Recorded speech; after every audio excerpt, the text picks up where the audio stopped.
Сайн бацгаана уу? Руна ТV суугтаа тавтай амарлцгаана уу?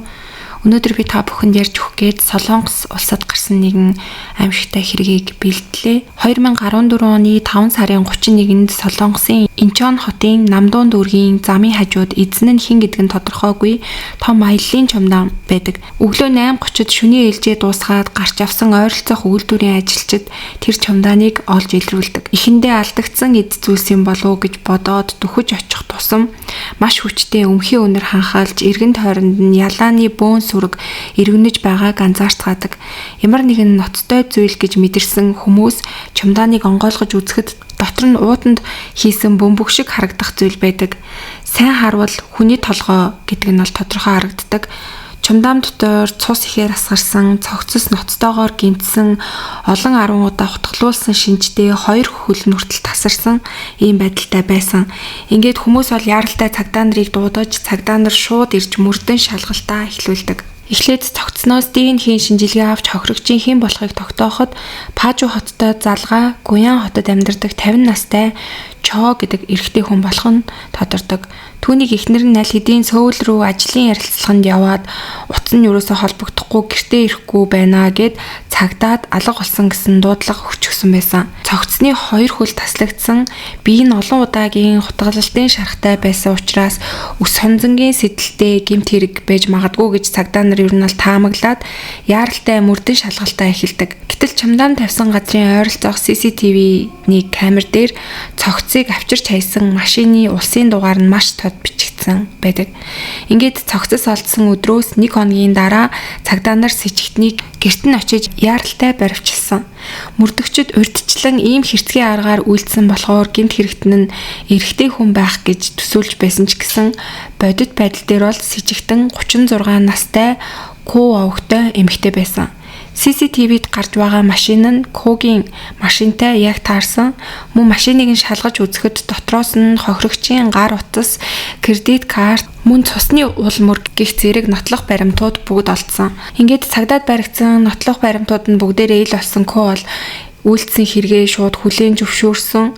Тэгээ шалтгаанаа хэлэлтэй болохоор тэр хүн надтай хүчээр бэлгийн харьцаанд орох гэж дайрсан учраас би өөрийгөө хамгаалахаар биендээ авч явдаг хутгаараа хажуу тал руу нэг хатгсан гэж тайлбар өгдөг. Ко хэрэгээ тайлбарлаж суухдаа яагаад ч юм инээдээ барьж ядаж байгаа хүн шиг харагдаж байсан. Цагдаа нар түүнээс бүр гайхаад чи инээгээд байгаа мó яагаад байгаа юм бэ гэд асуусан чинь үгүй би айсандаа ингээд жоохон сонирн болоод байна гэсэн ойлгомжгүй хариултыг өгсөн.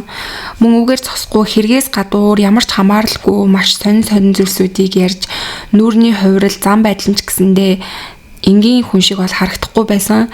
Заримдаа гинт бүр тис ондоо юмнууд ярьж өмнөх ярьсан зүйлсүүдээ шал өөрөөр өөрчилж хүртэл няцааж хүртэл ярьж исэн. Мэргэжилтнүүд бол түүнийг сэтгцийн хувьд хэвийн бус шинжтэй байна гэж дүгнээд мөрдөн байцаагч нарын баг бол хэдийгээр тэр хэрэгээ хүлээж байгаа ч гэсэндээ түүний ярьж байгаа нь яг бодит үнэн биш байж магадгүй өөр ноцтой зүйл болсон ч байх магадлалтай юм байна гэж үцэцгээсэн. Хохирогч Чогийн хувьд болохоор эхнэртэй хэдийгээр Сөүл явнаа гэж хэлсэн ч гэсэндээ гэрээсээ гараад бол шууд энэ Пажу гэдэг газар руу ирсэн болох нь бол утасных нь байршил тогтоогчоос илэрдэг. За тэгээ энэ Чо болоод энэ Ко эмэгтэй хоёр анх яаж уулзсан бэ гэх юм бол тэр хоёр төлбөртэй насан туршидтын зуучилдаг тийм сайтаар танилцсан байгаа. Когийн хувьд болохоор энэ сайтаар дамжуулж хүмүүстэй танилцаж биеэ үнэлдэг тийм эмэгтэй байсан. Тэр хоёр 5 сарын 25-нд анх хоорондоо чатлаж эхлээд Ко хохирогч залууд болохоор мөнгө төлөөд уулзах тийм саналыг тавьсан байгаа. Чо залуу эмэгтэйн саналыг дуртаяа хүлээн зөвшөөрөөд 5 сарын 26-ны 17 цагийн орчимд Пажу хот дахь нэгэн зам дээр өөрийнхөө машиныг тавиад Когийн машин руу ал суугаад тэр хоёр хамтдаа нэг машинаар явцгаасан. Уулзснаасаа хойш 10 минутын дараа Пажу дахь мотель руу тэр хоёр хамт орж байгаа нь тэр мотелийн CCTV дээр бас бичигдсэн байсан. Энэ нь бол хохирогчийн амьд явж байгаа гэдгийг харуулсан сүүлийн дүрс бичлэг байсан. Ко эмэгтэйгийн хувьд бол харин тухайн өдрөө ганцаараа хэд удаа өрөөнөөс орж гарч байгаа нь CCTV-д бичигдсэн байсан. За харин дараагийн өдөр буюу 5 сарын 28-ны өглөөний 7 цаг 55 минут орчимд Ко маш том чумдаамж хэрэн өрөөнөөс гарч байгаа нь камерын бичлэгт бичигдсэн. хэлэгдсэн байсан. Ко эмэгтэйгийн хувьд болохоор өөрийгөө хамгаалсан гэж ярьж байгаа боловч дараах баримтууд бол аллагыг урьдчилан төлөвлөсөн болохыг нь харуулж байсан. Тэр энэ хэрэгт 30 см-ийн урттай том хутаг ашигласан бөгөөд бариулыг нь гулгахгүй байлгахаар скотчоор оруулчихсан байсан. Энэ бүхэн бол урьдчилсан бэлтгэсний шинж гэдгийг харуулж исэн. Хохирогчийн хүзүү чэйж рүү 41 удаа хутгалсан. Өөрийгөө хамгаалах гэж хохирогчийг хутгалсан гэж хэлж байгаа ч гэсэндээ бүхэл бүтэн 41 удаа хутгална гэдэг нь бол өөрийгөө хамгаалж байгаа хүний үйлдэл гэж бол харагдахгүй байсан. Мөн түүнийг хутгалсныхаа дараа яаралтай тусламж дуудлага хийхийн оронд цогцыг хэсэглэж, хуваагаад, өрөөг цэвэрлэж, мөрөө баллах, нуун дарагдуулах алхмуудыг хийсэн. Ко эмэгтэй мотелоос гарч ойролцоох дэлгүүрт хохирогчийн картаар цахилгаан хөрөө, угаагч бодис, уут, аяллаа чамдаам зэрэг зүйлсүүдийг худалдаж авсан байсан. Дэлгүүрийн эзэн болохоор түүнээс чи яг юунд хэрэглэж байгаа юм бэ гэд тальт асуусан чинь хөдөө байдаг аав руугаа явуулах гэж байгаамаа гэж хариулсан болохоос сүлд илэрсэн. Ингээд Ко эмэгтэйгийн хувьд болохоор тэр оройноо буцаж мотел руу ороод цогцыг угаалгын өрөөнд зөөж аваачаад хуваагаад тэгээ дараа нь болохоор угаагч бодисоор өрөөг цэвэрлэж ул мөр үлдээхгүй тулд бол маш сайн цэвэрлсэн болох нь харагдсан. Ингээд түүнийг болохоор гарсны дараа тэр буудлын өрөөнд бас өөр хүмүүс үйлчлүүлэх гэж орсон. Тэгээ тэр хүмүүсийн хувьд бол ерөөсөө юу ч анзаарахгүйгүй буудлын өрөө маш цэвэрхэн байсан гэж дараа нь ярьсан байсан. Дараа нь болохоор Ко эмэгтэй Илсаны үнэт эдлийн дэлгүүр рүү очиж хохирогчийн картаар ойролцоогоор 3 сая воны үнэт эдлэл дараа нь 5 сая воны бас зүйлсийг авах гэж оролцсон ч гэсэндээ код нь зөрөөд тэгээд код зөрөөд байгаа болохоор та иргэнийхээ үнэлгийг үзүүлээд ингээ карт уншуулж болно.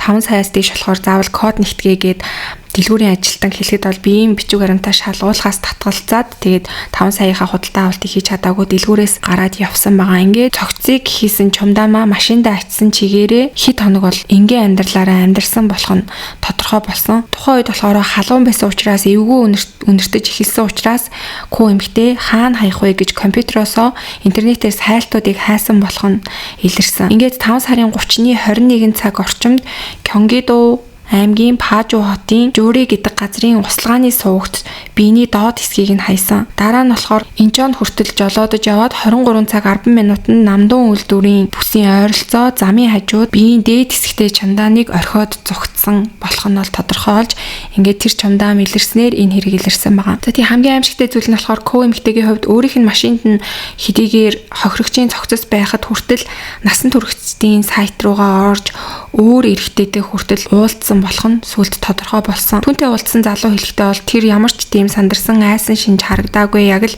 энгийн хүн шиг байсан гэж ярьсан байсан. За тэгээд ингээд бүх хэрэг болвол ингээд ил болсон. Гэхдээ Ко эмэгтэйгийн хувьд бол ерөөсөө санаатай алга байгаагүй гэж гүрээсээ хэрэл байсан. Тэг мэдээж хэрэг хийсэн шалтгааны хувьд бол мөнгөний зорилго байсан ч байхыг үгүйсэхгүй тийм баримтууд гарч ирсэн. Хэрвээ ганцхан зорилго нь мөнгө байсан бол пин кодыг нь урьдчилж мэдэх эсвэл бэлэн мөнгө өөр лүгээ шилжүүлүүлэх ч юм уу тиймэрхүү арга байсан байж магадгүй. Боловч яг түүний зарим үйлдэлүүдийг харахад бол энэ алгыг төлөвлөөгүй юм шиг тийм зүйлсүүд гарч ирсэн. Тэрний үеийнх юм бол цогцос хаана нухаа мэдэхгүй нэлийн хэд хоног явж байгаад тэгээд хаана нухаа бол тогтоод хайсан. Тэгээ мөн үнэт эдлэл авсан. Тэгээд өөрөөр бол тэр картыг яаж ашиглахаа мэдэхгүй, ашиглах боломжгүй байсан гэдэг нь бол бас санаатай алга биш байсан байж магадгүй гэсэн тиймэрхүү баримтууд болж гарч ирсэн. Ингээд анхан шатны шүүхээс болохоро гэмт хэрэг хэрэгэлсэн арга хэрэгслийн хэрцгий байдал хохирогч болон үлдэж байгаа хүмүүс нөхөн төлбөр болоод уучлал ерөөсөө хүсээгүй.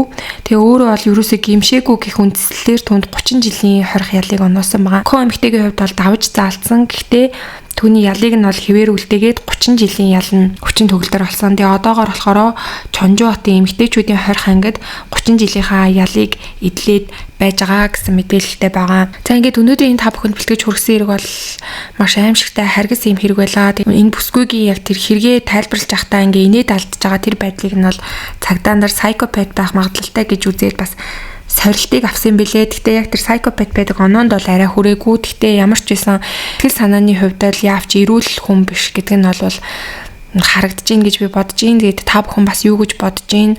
Өөрт төрж байгаа сэтгэлдүүдээ комент хэсэгт бичээд хуваалцаарай.